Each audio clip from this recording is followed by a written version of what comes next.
The man accidentally dropped the crushed instant noodles into the sand table. Unexpectedly, a huge noodle fell from the sky on the altar of the ancient kingdom the next second, startling the ministers and the queen who were offering sacrifices. Seeing this, the queen thought that her prayers for many days had finally been responded to by the gods, but what she didn't know was that it was just the crumbs of instant noodles that the man crushed. It turned out that this man was once a famous general in the Lilliputian kingdom, but because he was poisoned by a spy from the enemy country, he accidentally traveled to the modern world 2,000 years later. In order to survive, he had to adapt to modern life. Since he had no money, he could only live in a cheap rental house and eat instant noodles every day. However, just when the man thought that his life would continue like this, he accidentally received an anonymous express delivery. Driven by curiosity, the man opened the package to check, but was stunned by the scene in front of him. It turned out that this was a sand table, which contained the kingdom that the man once served. Through a magnifying glass, the man could see everything that happened in the kingdom, even the scene of the queen bathing.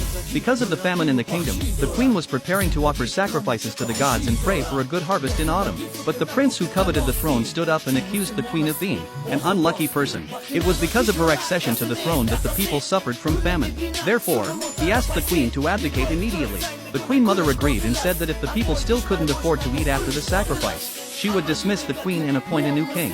Faced with the threats from the prince and the queen mother, the queen was very angry, but she could do nothing. Seeing this man was very anxious.